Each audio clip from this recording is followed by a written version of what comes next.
It's the Ross Tucker Football Podcast. Oh, yeah, it is. But it's not just any Ross Tucker Football Podcast. It is a teaching tutorial Thursday. Professor Greg Cossell is in session. Can't wait to get his thoughts on week 2 of the preseason from the rookie quarterbacks, as well as we've got some quarterback decisions being made. It is Teddy Bridgewater time in Denver.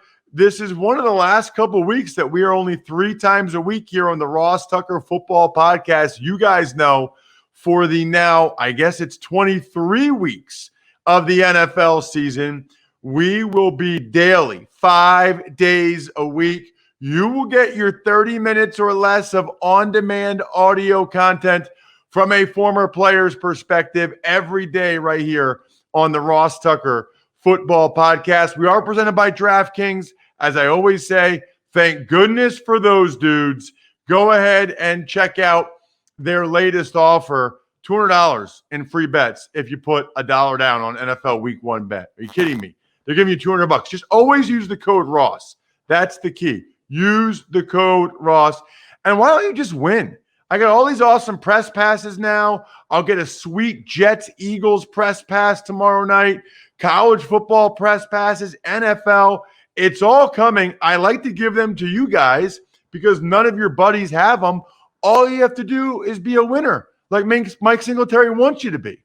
I want winners. I want people that want to win. I want people like spread the word winner, Toby Wan Kenobi. Now, obviously, I don't think it's his real name. His name's probably Toby. I get it. Obi-Wan Kenobi. I got it, Toby. I'm with you. He retweets and likes a lot of our posts on Twitter, whether it's at Ross Tucker Pod or at Ross Tucker NFL. I have seen Toby Wan Kenobi for years. I never really picked him, though, because it wasn't a real name. I don't care, Toby. You're in, dude. You're in. You're loyal. You support the show. You engage. You're the winner. Email me, ross@rosstucker.com. Matt Thomas is the latest one to get Raycon earbuds. Greatest earbuds of all time. I wear them all the time now. I was not an earbud guy until Raycon. Now I am. And then the YouTube shout out, Steve-O Spy. Again, I don't know why you guys don't use your real names, but I'm sure there's a real name in there somewhere. He's been prolific commenting over at youtube.com/Ross Tucker NFL recently. All you have to do is subscribe, watch a video, comment. Really easy. And you get a cameo-style shout-out. I've done 5 paid cameos this week. I'm trying to give it to you guys for free. All you have to do is comment on any of the YouTube videos. It's Big Show time. The Big Show. His name is Greg Cossell. He is a living legend. At Greg Cossell on Twitter. He is the civilian GOAT, in my opinion, the greatest film watcher, critiquer, evaluator who never worked for a team in NFL history. We should start talking about Greg for the Hall of Fame. He is the executive producer and on-air talent of the NFL Matchup Show, and it's the most wonderful time of the year because Greg watches the tape more than anybody else because he has to for his job, which is good for us. And then we get to talk to him about it because we just watch the highlights or the TV. We don't go in and watch the coaching tape. So, Greg, a lot to get to, as always. I think we have to start with a pretty big quarterback decision, which may or may not be a surprise to some people. But the Denver Broncos announced yesterday they're going with Teddy Bridgewater over Drew Lock. What's your reaction? What have you seen from those guys this preseason? Well, I think there's a couple of factors that probably go into play. Number one, I think this is where analytics and sabermetrics come into play as well, because I think what you're looking at here, and this is only one part of it, we'll get to another in a sec, is what's the balance between explosive plays in your offense, particularly explosive pass plays, versus turnovers. And where do you fall on that line? And I'm sure they've done far more analytical studies than you or I do, Ross, because you're dealing with a quarterback in Teddy Bridgewater who, for the most part, does not turn the ball over and plays efficiently versus a quarterback with Drew Lock, who gives you more in terms of explosive playability with his arm and ability to drive the ball down the field, but perhaps will turn the ball over more. So I'm sure they've done studies because all teams do now, as you well know, and they've decided that the turnover issue is probably in their mind more important. The second part I would say is, and this is just an opinion, you have a defensive head coach in Vic Fangio. And we just know from experience, and that's all it is. This is anecdotal from experience, is that defensive head coaches tend, particularly if they feel they have a pretty good team all around, and I'm pretty sure they think that way at this point in time, that if you play good defense, you run the football, your quarterback is efficient, decisive, doesn't turn it over, that you've got a chance to win every single week. And Teddy Bridgewater is the kind of quarterback that if he has a lot of team around him, and as I said, I think they believe that, then you can line him up and play. Bridgewater is not a mystery. He's not all of a sudden going to be a top 10 quarterback in the NFL. Everybody knows what he is. But if they can play really good defense, which they focused on over the last number of years, they have 2 quality running backs, including the rookie Williams. They've clearly got 3 quality wideouts. They've got tight ends. They've got a young, improving O-line. They probably feel that their team has a pretty solid foundation at this point. So funny your second point, Greg, because that's what I was going to say. Like when you were talking about the dichotomy between explosive plays and turnovers, I was going to tell you if it's an aggressive, offensive-minded head coach, he probably leans to the explosive play guy. If it's an old-school defensive coach like Vic Fangio, he's going to lean towards not having the turnovers. I guess my last question or point there would be, Greg, I didn't think Carolina's offensive line was very good last year. No. And I also think Teddy's a guy that really benefits from a guy like Christian McCaffrey, checking the ball down, the underneath stuff. He didn't have him last year. And by the way, Robbie Anderson and DJ Moore both still had really good years. You look at, their fantasy numbers, et cetera. I guess I'm a little curious what Teddy will look like with better offensive line. And I do believe as well, better running backs to throw the ball to, certainly a better tight end and Noah Fant than he had in Carolina. I just think he's got some better people around him than he had last year in Carolina, maybe across the board. Look, I think that if Denver had a quarterback that was a really good quarterback, that let's say was a 5-7 year veteran who everybody knew was a really good player, we'd be talking about the quality of their weapons, because they have Cortland Sutton, who could be a very, very good boundary X receiver, obviously missed last season. They've got Jerry Jeudy. They've got Hamler. They've got Fant. They've got 2 backs in Williams and Gordon, and Gordon is an excellent receiver. So he has a very good skill position group. And Bridgewater, look, at his best, he's comfortable, he's efficient, he's decisive, he knows where to go with the ball. I think the feeling is within the context of this offense, and by the way, like I said, don't discount the O-line. They drafted the rookie from LSU, their starting center. Bowles has really improved with each and every season at left tackle. It's a solid group. And because Vic is a defensive coach, I'm sure he feels that this defense will become very, very solid. They've got a good secondary. They've got Chubb. They've got Von Miller. They've got solid, not great linebackers. But if you look at this team, because of the division they're in, no one has really taken them seriously. And I'm not suggesting they're overtaking the Kansas City Chiefs, believe me. But I think they feel that they have a very solid football team, and they want their quarterback to be an executor and a ball distributor. And ultimately, that's Bridgewater's game. The other starting quarterback announcement, Greg, not a surprise. Trevor Lawrence is going to start for the Jacksonville Jaguars. But I did want to ask you a little bit about them and him watching that game Monday night.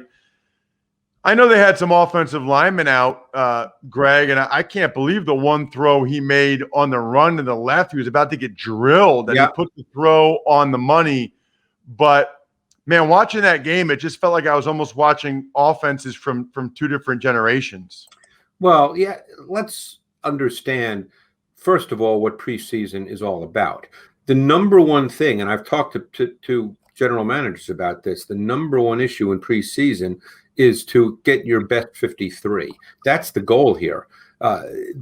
And what do people always talk about, Ross, when it comes to football in the regular season? Situational football. There's no situational football in the preseason. So this whole issue about play calling, that's just fun stuff on Twitter. That's irrelevant. That's not the way preseason games were coached. I actually thought watching the tape, I came away feeling that it was an excellent learning experience for Lawrence. He stayed in the game mentally and physically, and while he has much to learn and get a better feel for things, I thought he showed the kind of toughness and resilience that you want to see from a rookie quarterback. There have been studies done that indicate that the best indicator of success for a rookie quarterback, and this is not profound, but the studies show this, is the quality of your team. And let's face it, I think we all know, and I'm not talking out of school here, that the Jaguars' overall roster is probably bottom third or bottom five in the NFL. This is the team Trevor Lawrence is on. And the as I said, the analytics show that it's the quality of team that dictates success for the most part. I'm sure there's always exceptions, as there are to everything, but that's what dictates success for rookie quarterbacks in this league. I got to ask you about a guy, Greg. I don't know how much you knew about him. I didn't prep you for this. This Saints receiver, Marquez Calloway. Yep. I mean, it feels like he came out of nowhere. He looked awesome the other night. 2 great touchdown catches. Jameis obviously showed again that he can make some big-time throws, but I never really even heard much about this guy until the last couple weeks. Well, you probably wouldn't be surprised that I watched his tape coming out of the University of Tennessee. And he was an interesting player. He's got really good size. He's physical. He's competitive. He's not a burner, but we know you don't have to be a burner to be a good NFL wideout. Michael Thomas, I think, ran a 4.57 at the combine. I think DeAndre Hopkins ran a 4.58. You don't have to be a burner to be a good wideout. And Callaway, he made some plays a year ago when he got his opportunity due to Michael Thomas being injured a year ago. And he's the kind of receiver that it depends what kind of offense he's in. But I think because of his size, his competitiveness, his toughness, he catches the ball well. He could be a very effective receiver. And he may be, depending on when Michael Thomas comes back, he may well be the volume target in the Saints offense as we start the season. And my guess is, I don't think it's been announced, but my guess is it'll be Jameis being the starter. I would tend to agree with that one. All right, let's get to some of these other rookie quarterbacks. So tomorrow night, I will be doing the Jets and the Eagles. No idea how much any of these guys are going to play for either team. It seems like some of these teams, Joe Burrow and the Giants, they're playing dress rehearsal a lot. I am really looking forward to, Greg, based on some of the film I've seen, watching Zach Wilson up close. You know, Greg, I know that the Packers didn't have their starters out there, and I know it's just preseason, but in both games now, he looks very comfortable, and I'm watching him come off his first read, throw to another guy, get the ball there. I mean, there is definitely something there with Zach Wilson. Well, it's interesting you say that because, for instance, obviously he made that throw where he moved to his right to Corey Davis, and that's a second reaction throw. And we know he can do that. See, that's not a scoop, Ross. That's not one of those things that people should necessarily get excited about. It's a great trait, and we knew he had that trait. He has controlled movement with excellent downfield vision. We knew that coming out of BYU. He also hit Corey Davis on a dig ball on, I think it might have been third down. It was the same route concept as the week before when he hit Keelan Cole on third down. It was the same 3-man field route concept. So again, they gave him something he's very comfortable with, and it was.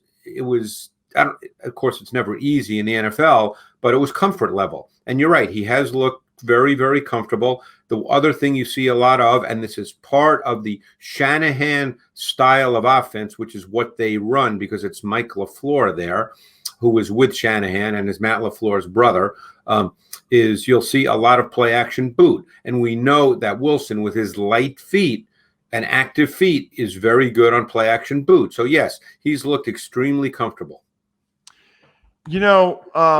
I'm really looking forward to watching him. It's funny. Speaking of extremely comfortable, Greg, let's get to Mac Jones. And here'd be my observation being in the booth. College and the NFL, I call a lot of games. Yeah. And when you're in the booth, like you can see certain throws stand out to you. And Mac Jones made 2 or 3 throws. Now, this is a week ago, Greg. This is against the Eagles a week ago. And I know Mac Jones supposedly doing well against the Giants in joint practices. I don't know. I'm not there. What I do know, though, is I had a perception of Mac Jones, Greg. Smart guy, knows where to go with the ball. He put a lot more zip on a couple of throws against the Eagles down the middle of the field against zone coverage than I feel like I knew he had in him or that people were giving him credit for. He doesn't have like a pop gun arm. No, I think his arm's better than average. It's not a gun, certainly. But, it was an interesting game. Look, you were there and you did the game. And then when I watched the tape, and obviously I watched some of the game on TV as well, there were a couple of throws where you said that's really good. And then you saw traits that that he has. He has a natural sense of timing and rhythm to his game, and he certainly throws with precise ball location, and those are really strong traits. Those traits can make a guy a very good NFL quarterback. But that game is a hard game to evaluate, Ross, if you're really looking to evaluate Mac Jones, because the Eagles, as you saw, literally played soft zone shell coverage on almost every snap of Mac Jones. It was a pitch and catch game.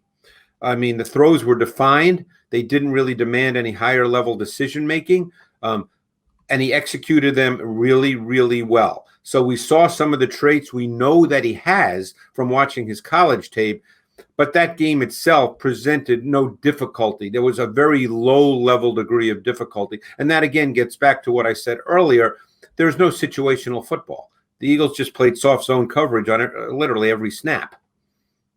Greg, I was thinking of you too watching the Niners game because you said last week right here on the Ross Tucker Football Podcast, first of all, you said Trevor Lawrence going to have to get used to throwing under duress. Well, that was the case Monday night. Well, that will then be the you case. said Trey Lance was a little all over the place in week 1. Watching him in week 2, that's exactly what he was, Greg. I mean, he was a little all over the place. Started off slow, made some plays later. I mean, that's where he is right now. Yeah, and I want to give you 2 examples because there's this sense, of course, that if a ball hits a receiver's hands, he should catch it because it is the NFL. And I'm not going to dispute that. But here's the way I would respond to that. When the quarterback has a clean pocket, Ross, and the receiver is open, the throw should be right on his hands. This is the NFL. The throw should be right on his hands. It shouldn't demand that a receiver make a tough catch. And Lance was, again, a little bit all over the place. He settled in, which was a very good sign, and made a couple of really good throws. Obviously, the touchdown to Benjamin, the second one, was really good execution by Lance because he read the coverage. It was man coverage pre-snap, and he knew immediately that he had to control the Mike linebacker in order to make the clean throw to Benjamin on the crosser. So that he did a really good job. But as I said, we have to get away from this idea that an inaccurate or a less than precise ball placement throw when you have a clean pocket to a wide open receiver is okay. That's not okay. I agree. Last one, I got to ask you about Justin Fields week 2, Greg, or else the Bears fans will get mad at me. What did you see from Fields week 2? Yeah, and again, it's easy to say that he has a bad O-line, and that O-line does have some clear issues, and we'll see how that plays out.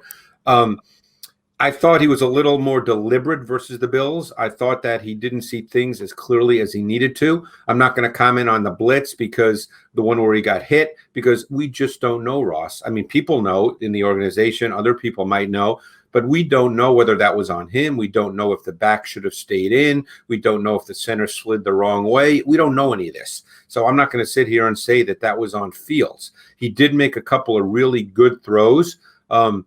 My sense watching him through 2 preseason games, and so far they've indicated that Dalton is the starter. So we'll see if that changes.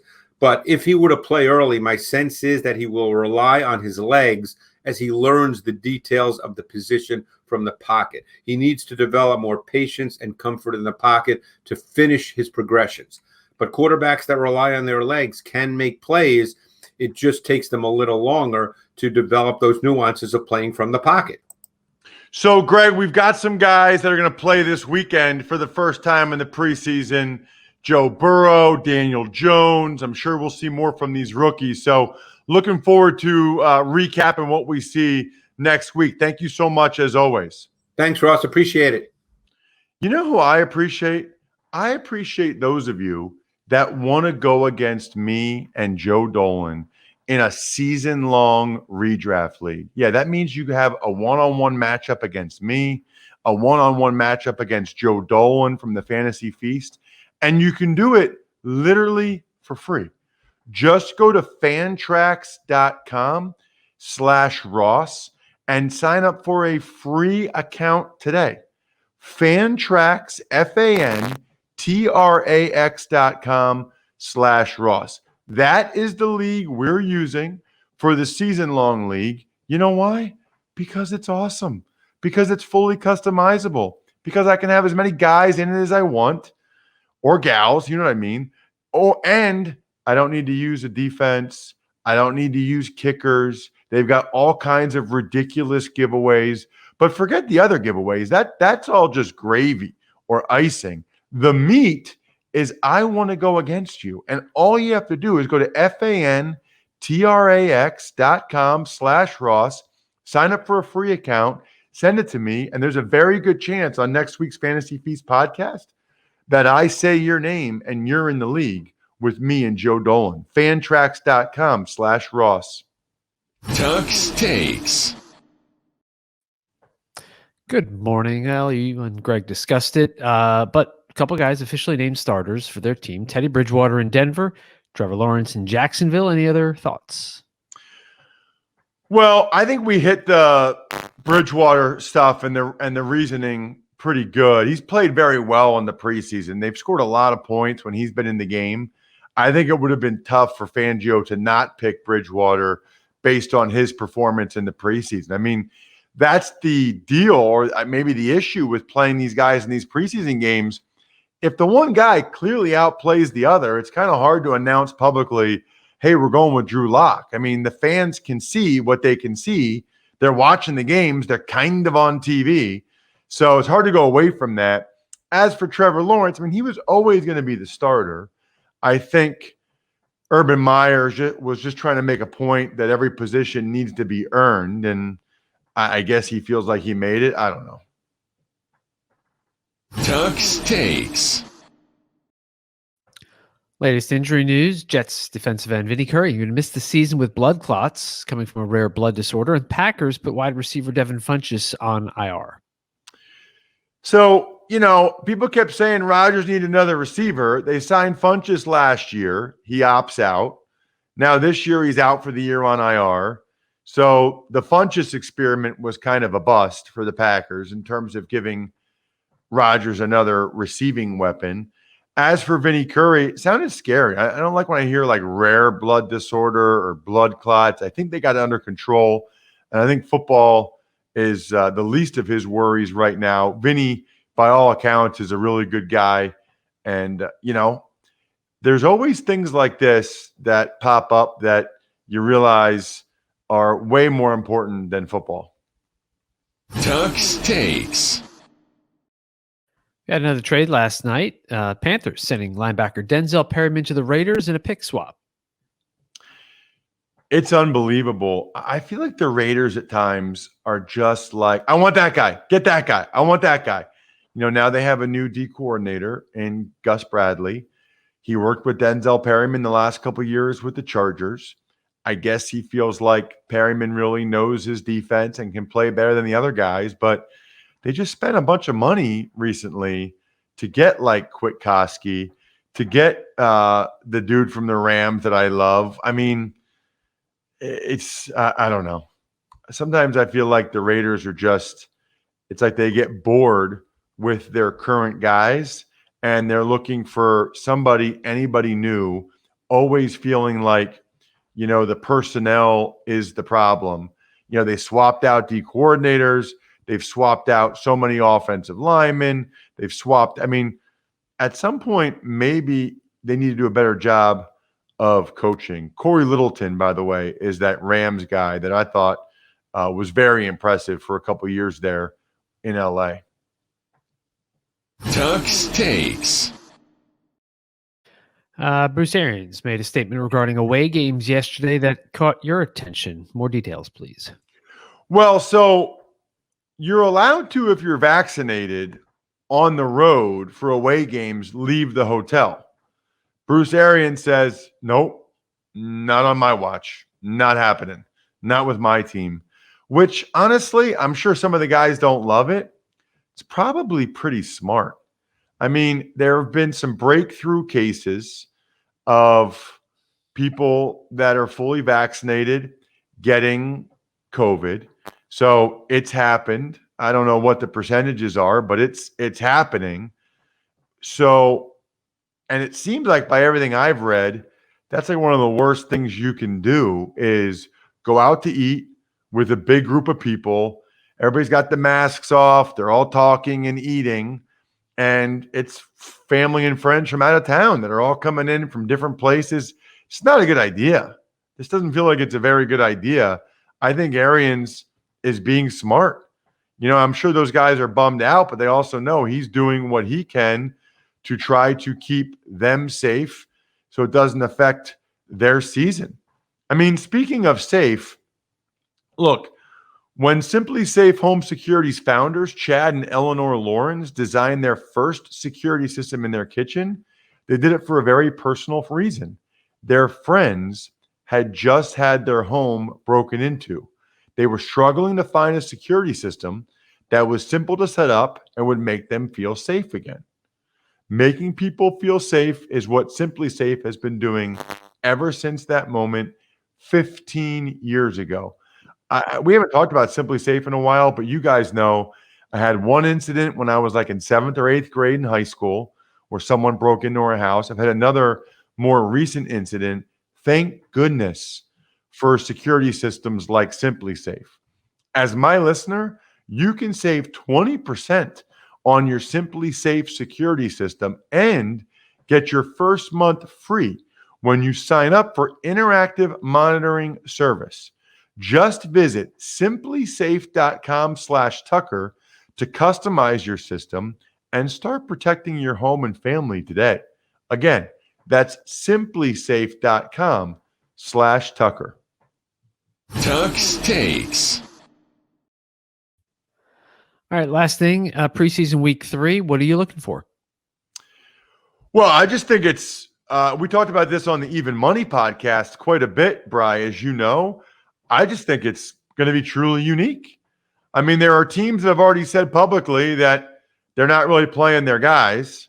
There are other teams that have said, we're playing Joe Burrow. We're playing Daniel Jones for a half. So I'm looking to see the dichotomy. That's twice I've used that word in this show. I don't think I've ever used it before, trying to be fancy Princeton boy with these fancy words. Anyway, I think it'll be interesting to see the difference between some teams playing their starters for a while as a dress rehearsal to get them ready for the opener because it's still a couple weeks away, and other teams really not playing their guys at all, maybe even having third-string guys out there. It's going to be fascinating. Great opportunity for the third-string guys. That is for sure, to see and show what they can do. Shout-outs are in order, Bri. Look, we've been getting a lot of new patrons, by the way. I love it. Today's patron shout-out goes to Brian Shu. I think that's how you pronounce it. SCHUH. You going Shu, Bri? That's Shu, right? Well, sure. Shu or Shu? I like that, Bri. I like that. Darn it. I love it when you provide value. I get it, Bri. I got it. Sure on Shu. That was nice, Bri. See? And now everybody's smiling because every 3 months you say something a little bit clever and everybody gets so happy about it. Everybody has a party. It's awesome. Love it. But anyway, he's the latest patron, patreon.com/RTmedia. I think people really like that you can get the press box food grades. You can get all of my picks each week, and you get all of our even money bets in black and white on our private Slack channel if you become a patron. Love the I think we're done here members of patreon.com/RT Media. Pizza Boy Brewing, Sporticulture, Vision Comics with an X, HumanHeadNYC.com, and SteakhouseSports.com. Check out the other shows. Emery Hunt's got you ready for live college football on Saturday with picks and the top prospects. We'll be back either Sunday night or bright and early Monday morning. I think we're done here.